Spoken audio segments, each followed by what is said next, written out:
It's time to help out the new players again. We're going to talk about what you can do during a round of gameplay. Welcome to the Attic Dungeon. My name is Sam. Whether you want to act, react, or bonus act, I'm here to help you with everything. Before we get the show on the road, I want you to act right now and click the subscribe button down below, the little bell, spread word to all your Dungeons & Dragons friends about my awesome stuff, and even react down below in the comments. Let's go, ho ho ho. So, a while ago I had a new player talking to me, and he was telling me that he was sometimes a bit confused by the whole action economy of Dungeons & Dragons. He was playing a spellcaster and he was unsure when he could cast which spell, and that was possibly a bit of a consequence of the bonus action, reaction, action time that some spells have. So this got me thinking, and I thought, okay, maybe I should just make a video for new players that takes a look at the different types of actions you can take in a complete round of Dungeons & Dragons, because there's actually a few. And some of them have especially the main action, have a lot of different things you can do with it. So we are going to talk today about what you can do with your movement actions. So that's not really an action like the other ones, but you have movement in your turn. What can you do with it? You have a normal action, you have one bonus action, and you have one reaction. So there's 4 things you can do in a turn. They each are capable of doing very, very, very different things. And it's well worth knowing which one you can use when and for what. We're going to start with possibly the simplest one, movement. On your character sheet, there will be a speed number. Standard at level 1, this will be 30 feet. Most characters have a 30 feet speed. Halflings and dwarves have a bit less, and some elves have a bit more, like 25, 35. That's the extreme values at level 1. This is the amount of feet you can move in an entire turn, but it doesn't have to be in one go. You can, if you have 30 feet movement speed, you're Bob, the regular human level 1 fighter, you can walk 15 feet, punch something in the face, and walk 15 feet again. Quite possible. Of course, it's quite possible that things happen during your movement, but that is the basic idea. You can split your movement up any way you want. If you walk up to an enemy, you punch them in the face and they drop down, you can already move to a next enemy or position yourself on the battlefield. You can, of course, use all of your movement in one go. You don't have to use all of your movement at all during a turn. You can just stand still as well. It's perfectly fine. But the most important thing here to remember is that you don't have to use all of your movement at once. Then we come to the action, and this is the broadest term there is for your main thing that you will be doing during your turn, most likely. The simplest example of what you can do during an action is attacking. Again, Bob, the level 1 fighter, attacks with his action. He gets 1 attack at level 1, and you will see characters that gain the extra attack features along the road, fighter, barbarian, other martial type E classes. It will say that when you take an action to attack, you can use an extra, you have an extra attack. So it's 2 attacks under 1 action at that point. You're not gaining extra actions. So if any kind of buff gives you a buff for a full action, I'm thinking of the samurai's thingy that gives you advantage for a full action. That includes all of your attacks as a fighter. Spellcasters, of course, can use their action to cast spells. That's all. It's also one of the legit purposes of the action. Casting a spell is also an action.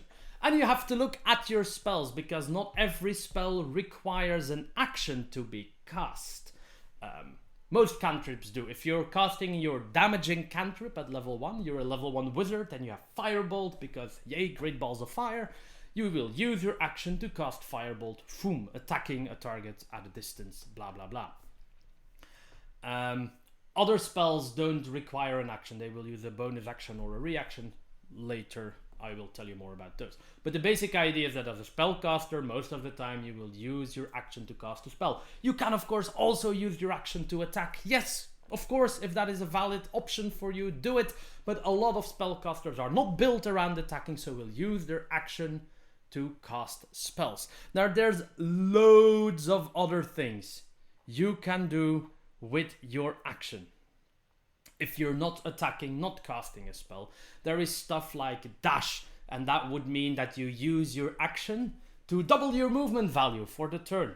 You don't get to attack, but you get to run very fast. You could also take the disengage action, which allows you to move away from enemies without risking them punching you in the face, because a standard rule in Dungeons and Dragons is if you move away from an enemy, you're leaving their immediate surroundings, they can punch you in the face, and it works for you as well. You can punch other people in the face as well. To avoid this, you can use the disengage action and you can just safely retreat. There is also the dodge action, which gives you advantage on dexterity saves and gives all attack rolls coming your way for that full round disadvantage. Can be incredibly strong. Now, I've named 3.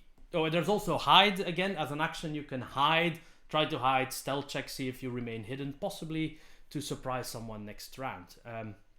These are some of the most popular uses of the action. Yes.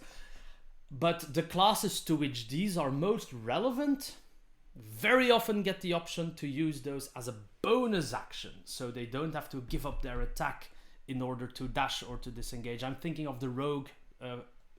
First point in case here, the rogue gets a certain ability that allows them to dash, hide, and disengage as a bonus action. So they don't have to sacrifice their attack and they can still safely retreat from an enemy. So if you're playing a rogue or a monk, they have some of those as well. They can do the same with dodge and dash as well. Check your class features, whether it states it's a bonus action or an action. If it's an action, that basically means you're going to sacrifice your main attack or your attacks for that round. Because if you're a fighter and you take the disengage action, you don't get your extra attacks. You don't sacrifice one attack to take the disengage action. You sacrifice all your attacks to take the disengage action. So think before you act with this one. I almost went on to my next type of action before talking about a few important things, actually. I forgot a few more actions. There is the aid or the help action, which basically allows you to sacrifice your own action to give another person advantage on whatever they're doing. It's very situational. It might help if you're facing this high armor class enemy and you're not capable of overcoming it very easily. It might be better for you as, let's say, the fighter to give your rogue friend advantage on his attack so he can A, actually hit B, land sneak attack reliably, for example. Again, there's a subclass that allows you to use this as a bonus action and then it actually becomes really strong. There's the search action as well, which again, you sacrifice your action to look around for something. You're trying to get a clue, you're looking around in your surroundings. So usually the dungeon master will ask you to make a perception or an investigation check depending on the situation. Now at my table and many of the tables that I play at, we don't treat this as a full action. We kind of allow it as a bonus action, sometimes even as kind of a free interaction with the surrounding, because it's a very high price to pay in most situations to just look around. Of course, if you're thoroughly investigating something, that might be a different case, but if you're just looking around, usually we kind of allow you to do this anyway. And then the last action that I want to talk about, I'm not going to talk about right now, but in like a few minutes, because it's very heavily tied into your reaction, and that is the ready action. What this allows you to do is basically postpone your action to a certain point in the turn where you want it to happen. So it allows you to determine a better timing for something that you want to do, but it is inherently tied to your reaction. So I'm going to talk about those first. So reaction. Just like action, you have one reaction for the entire round. I say round here and not turn because more often than not, reactions don't happen on your turn. It's possible, sure, but it doesn't have to. the name implies that you are reacting to something, so every reaction needs a trigger, something that you can react to. The most common form of reaction is the attack of opportunity. I talked about enemies wanting to run away from people and getting bonked on the head. That is the prime example of an attack of opportunity. Somebody tries to walk away from you. They are not using the disengage action to walk away from you. You can use your reaction to hit them in the face with a weapon. Yes, I say weapon. Alas, wizards and company, you cannot cast a spell as a reaction unless you have the Warcaster feat. That allows you to do so. But, so somebody tries to walk away. You can knock them on the head, potentially stopping them, KOing them, something like that. Or just doing damage at the cost of a reaction. Very important here because it's not your turn. It means that if you're not using a reaction, isn't part of your turn necessarily. So if it's not used during your turn, some effects can reactivate, like a sneak attack from a rogue. Very specifically says it can only activate once per your turn, but not once per round.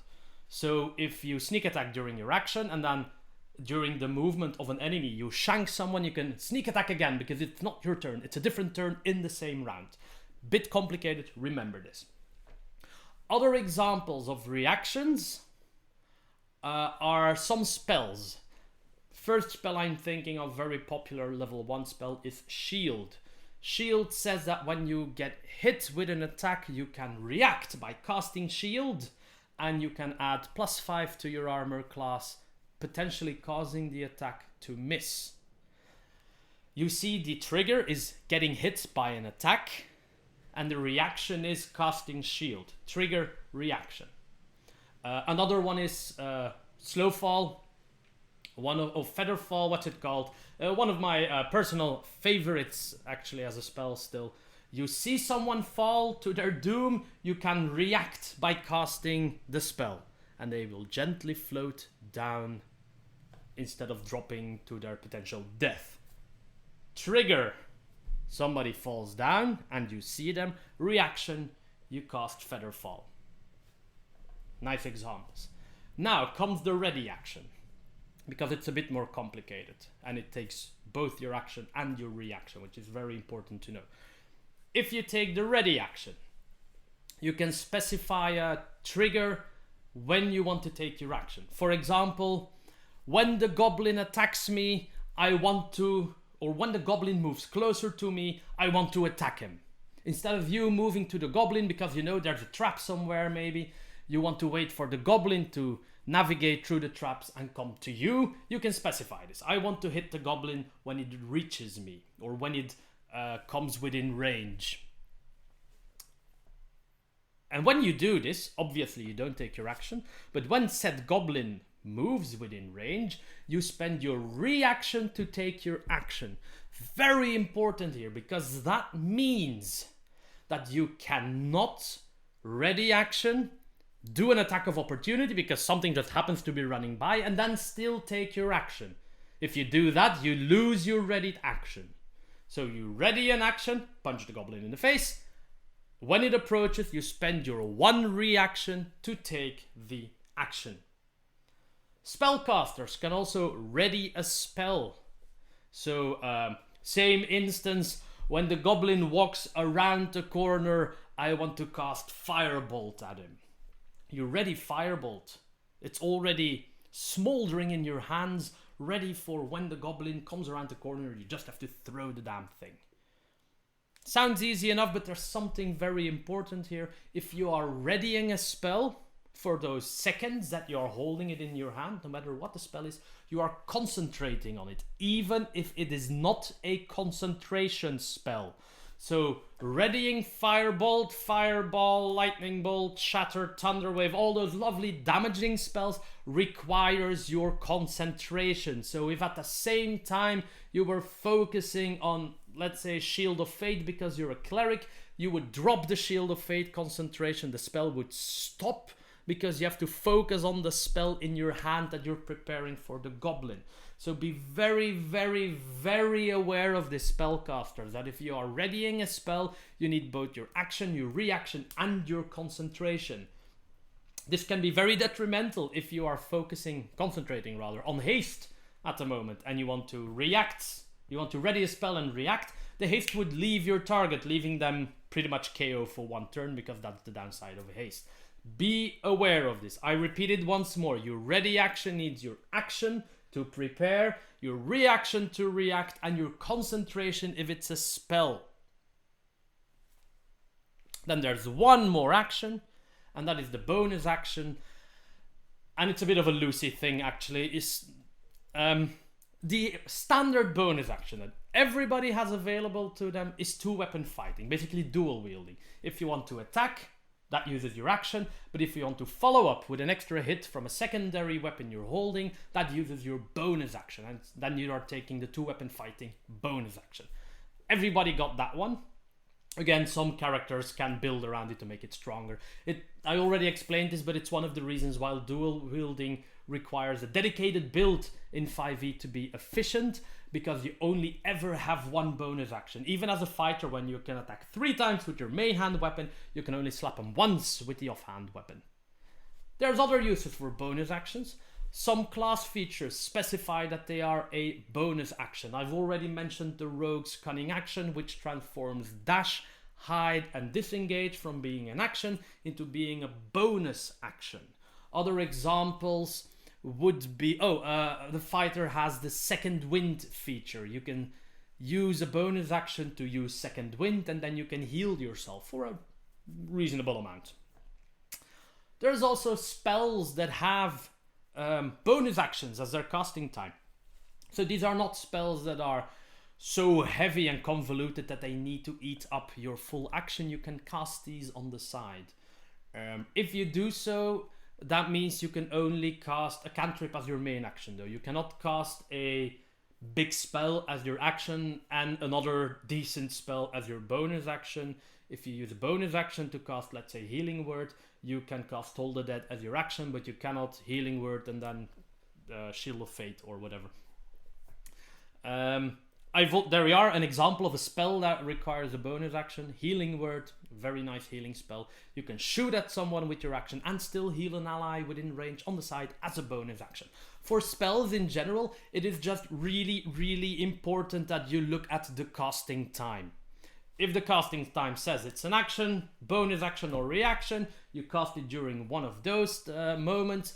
If the spell specifies a longer cast time, like it takes a minute to cast, that is too long for any of those. That means this is a spell that is meant to be cast outside of combat.